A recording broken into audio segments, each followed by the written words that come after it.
Assalamualaikum warahmatullahi wabarakatuh. Saya Agi Permata Asri, NPM 19216576, akan memaparkan hasil review jurnal ekonomi saya mengenai suku bunga bank dan juga pengembalian saham. Yang pertama adalah jurnal dengan judul Pengaruh Tingkat Suku Bunga Bank Indonesia atau BI Rate terhadap return saham oleh Dede Abdul Rojak. Penetapan suku bunga oleh Bank Indonesia merupakan kebijakan moneter yang bertujuan untuk mengendalikan tingkat inflasi di Indonesia dan sekaligus memberikan sinyal kepada investor untuk melakukan investasi di pasar modal Indonesia. Pengumuman kebijakan perubahan tingkat suku bunga secara langsung sangat berdampak dan mempengaruhi pergerakan harga saham. Fenomena perubahan tingkat suku bunga yang berupa penurunan atau kenaikan tingkat suku bunga akan langsung direspon oleh para investor. Pasar akan merespon positif untuk penurunan tingkat suku bunga karena dengan menurunnya tingkat suku bunga berarti semakin rendah biaya-biaya yang harus dikeluarkan perusahaan. Sebaliknya, pasar akan merespon negatif untuk pengumuman kenaikan tingkat suku bunga karena dengan kenaikan tingkat suku bunga semakin tinggi biaya yang harus dikeluarkan perusahaan.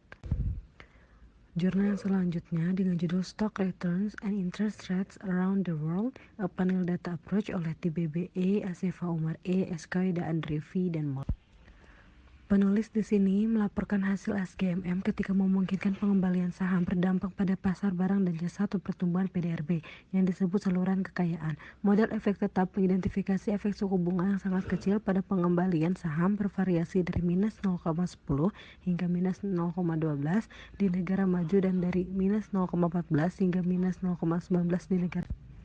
Namun, koefisien pada suku bunga menjadi jauh lebih besar di negara maju dan kehilangan signifikansi statistik di negara berkembang. Hasil ini menunjukkan cukup berpengaruh yang signifikan dari hasil benchmark pada pengembalian saham di negara-negara maju.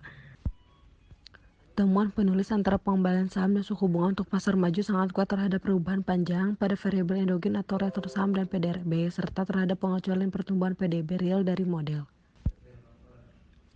Jurnal selanjutnya itu Global Trends in Interest Rates oleh Marco Del Negro, Domenico Giannone, Mark P. Giannino, dan Andrea Tambalotti.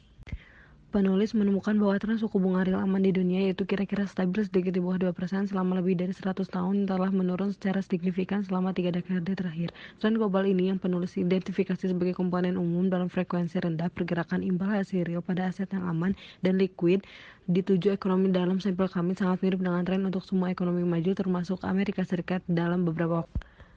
Sekian dari pemaparan hasil review jurnal saya. Mohon maaf bila terdapat kesalahan-kesalahan. Wassalamualaikum warahmatullahi wabarakatuh.